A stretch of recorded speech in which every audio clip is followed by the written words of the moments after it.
I love my mice ever so much.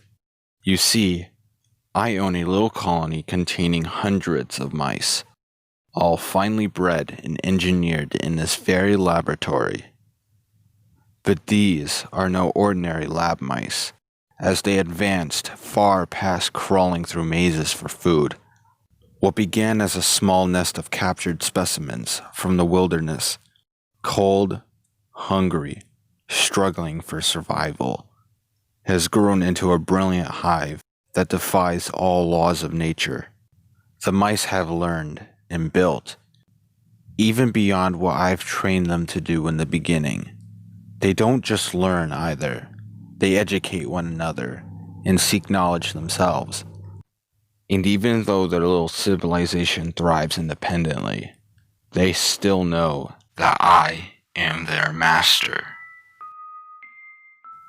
Long ago, I used to fear that as the mice grew more intelligent, that they would no longer need me, and overthrow not only myself, but the entire laboratory.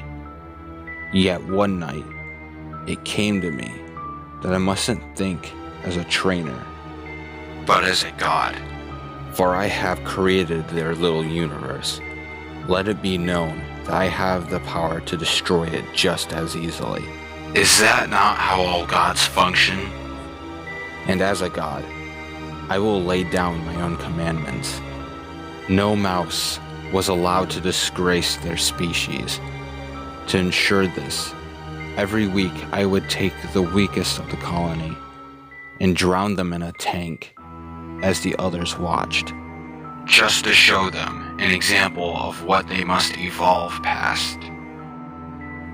Oh yes, you may be wondering if there was a rebel among them, but you'll be pleased to know that the first was the last. The young female built up a stockpile of arms and attempted to attack my monitor screen with them. Foolish mouse. A god is indestructible. I plucked her out of the habitat and kept her in a little cage for a while, just trying to figure out what to do with her. I need something more than drowning. A torture chamber. But physical harm won't teach her anything. So I decided to build something that would remind her of her place as a lab mouse. A maze.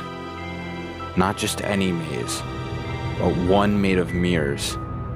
It was probably one of my best ideas, as she was driven to insanity within a matter of days.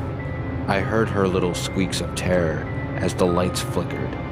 I saw her fainting from vertigo, and even mutilating herself on shards of the one wall she managed to break.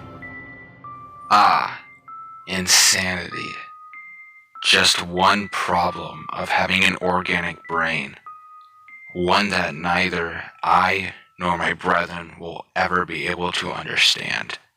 But we certainly understand the desire to rebel, for we all keep files on that one revolution that brought us to the top as scientists and conquerors.